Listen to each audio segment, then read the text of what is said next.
What's going on, Bulls fans? Welcome into the Bulls Report. And we got a loaded show for you guys today. What is on slate is this. DeMar DeRozan, could a potential contract extension be coming for him? Apparently the Bulls have had preliminary talks, so we'll dive into that report. Then also James Harden. There's obviously been smoke around him being moved out of Philadelphia, and Bleacher Report actually suggested that the Bulls could be the top trade destination for Mr. Harden. Then also Coby White. Coby White played his ass off against the Milwaukee Bucks in the first preseason game. He got the starting nod. I'm just kind of diving into him versus Jevon Carter, see who is going to be the best kind of pure point guard fit for this Bulls team. But speaking about the preseason, we're actually going to be live for the game this Thursday at 7 p.m. against the Denver Nuggets. I'm going to go live 30 minutes before the game. So if you guys see this thumbnail on your YouTube page, make sure you click on it. Come join in. Have some fun. It's just some live play-by-play. We're going to be kicking back, having a couple drinks. It's going to be a ton of fun, so make sure you guys subscribe and join us Thursday for the Bulls,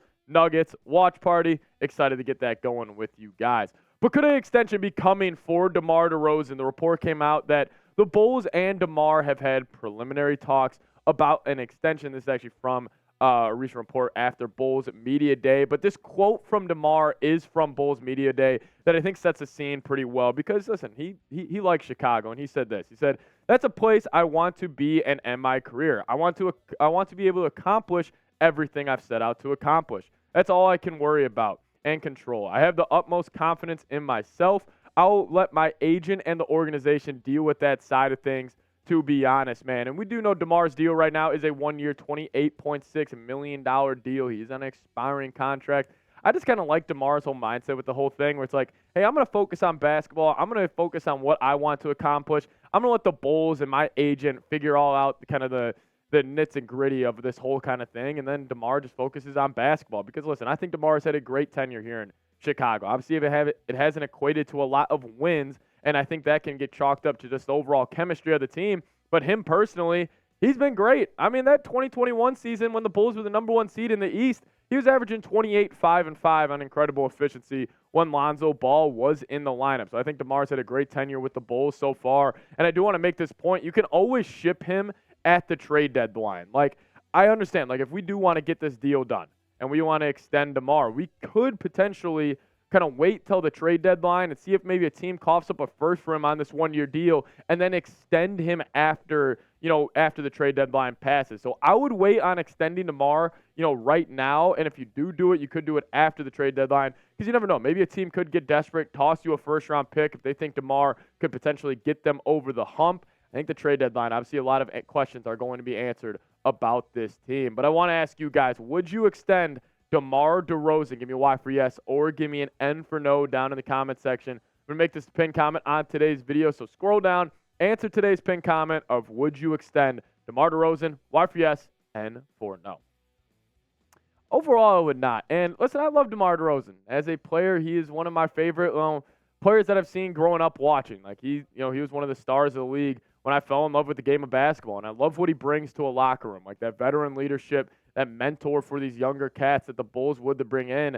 But I just think it's time to kind of rip that Band-Aid off and move off, eventually this big three if the season does not go well. Hey, what if the season goes well? You never really know what could happen. Yeah, I'd be open to extending DeMar. But as it stands right now, I would not extend him. Maybe you wait for, a potential trade deadline move. But I would not extend DeMar. But we're going to kick it to James Harden now as Bleacher Report did suggest the Bulls could be a potential trade destination for James Harden. Obviously, you've heard all the smoke coming out of Philadelphia. But, yeah, Bleacher Report would toss out the Bulls a lot, and a lot of their reasoning was just because of, Zach LaVine being on the trade block and everything. So they started connecting the dots. Bulls still have kind of needed that true point guard since Lonzo Ball. So started connecting some dots there from the Bleacher Report side of things. But this is what they actually had to say about the Harden rumors and connecting Chicago to them.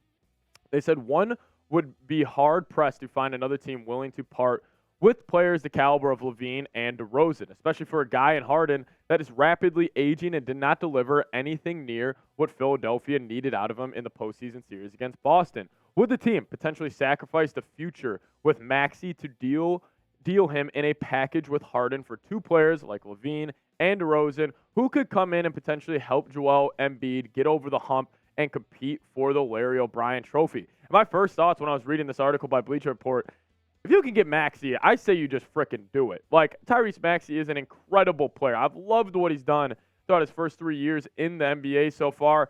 I've been a fan of just his overall style of play. Like, I think he's honestly gone almost a little underappreciated in the general NBA landscape because, listen, it's not like he is the primary ball handler putting up these numbers. It still ran through James Harden. He gets a ton of looks, but still the offense, this is James Harden's team. And listen, look at that jump he had from year 1 to year 2. And then even this next year, taking it up to a number level. I mean, the three-point shooting numbers are just absolutely ridiculous from Maxey, shooting 42+% each of the last 2 seasons. I mean, averaging 20+, shooting 43% from the deck, with kind of being the tertiary scoring option on this Sixers team. I think it's an incredible accomplishment that he's already set out for himself. And I think he could really keep developing and to be one of the better combo guards in the league. It's kind of tough to find a comp for him of what his max potential would be. But, I mean, shoot. I mean, if you would pair him up with, like, let's just say Philly, from Philly side of things, pair Maxey up with Embiid. I think that's a great 1-2 punch as a big and a guard. So I'm a big fan of Maxey,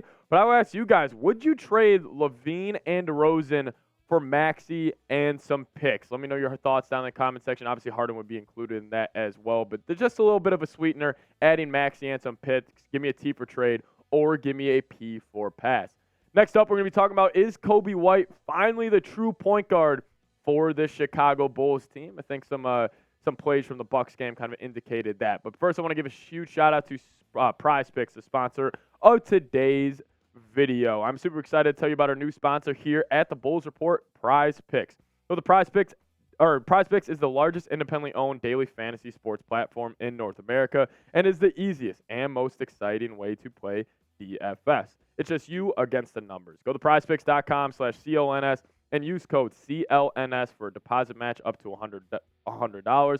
Quick withdrawals, easy gameplay, and enormous selection of players and stat types are what makes Prize Picks the #1 daily fantasy sports app. Listen, Prize Picks just makes the game so much more enjoyable to watch, and you can actually make plays already for this upcoming season.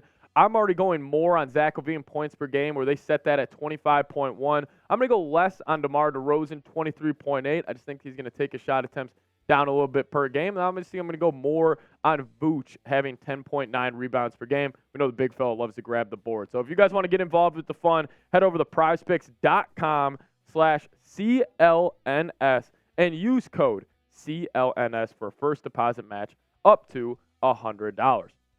But Coby White got the nod for the Bulls at the starting point guard spot versus Milwaukee Bucks in the first preseason game. And listen, I thought he played really good. 14 points, 6 rebounds, 6 assists, fishing from the deck, 6 of 10, 2 of 5 from downtown. And I thought he just impressed me overall. Like, Coby White, like, the whole thing with him is, I say, he's got these hills and valleys to his games where it's just like he'll have games where he'll absolutely go off and he'll go for 30+, and then he'll have other games where he goes for 10 points and he's incredibly inefficient. He can just somehow maintain, just be more of a just a calming presence almost to this Bulls offense. I think it could really help his game and just help this overall offenses just kind of keep growing, because the Bulls do need a true point guard at that spot. You can't have LaVine and DeRozan be the facilitators and the initiators on offense. Like, that's how we saw with the Bulls. It was a lot of mid-range shots last year, and we even saw it. Bulls put up 12 threes in the first quarter of the Bucks game. That was shocking to me. Bulls, I don't think, probably did that one time last season. So I thought Coby White, he impressed me during game 1, but it's going to come down to him and Jevon Carter. I thought Jevon Carter had a decent game versus the Bucks as well. He had that pretty sweet pull-up 3. He just came off a pick and roll, kind of hopped into it, nailed it there. But you really saw Jevon Carter's defensive intensity pick up in that Bucks game. It was a little revenge game for him, so he had a little extra juice heading into that game. But he had 8 points, 2 rebounds, 2 assists, 3 of 7 from the deck. Thought Jevon Carter impressed me as well. But honestly, I've been saying this whole offseason, if I had to pick a starting point guard, I would have went Jevon Carter. I think I changed my tune after game 1, because also Coby White, yes, the Bucks did not play anybody, and they didn't play Giannis, Dame, Middleton. Like, the best player they had out there was Lopez. But I thought Coby White actually played pretty good defensively. I thought he brought some some intensity on that side of the floor. Listen, he's 6'5". He's got a pretty long wingspan. He should be a good defensive player in the league. So if he could up the defensive game and continue to kind of being just a smooth, more consistent force on offense, I think Coby White's got the starting point guard job locked up. But no, it's going to have to come down and see. But let me know. Pick a starting point guard. C-Dub for Coby White or JC for Jevon Carter. And guys, remember, we're going to be live for the game probably about 30 minutes before tip-off against the Denver Nuggets this Thursday. Bulls' second preseason game, going against the defending champs. It's going to be a ton of fun. So subscribe, stay in the loop. See y'all next time. Go Bulls.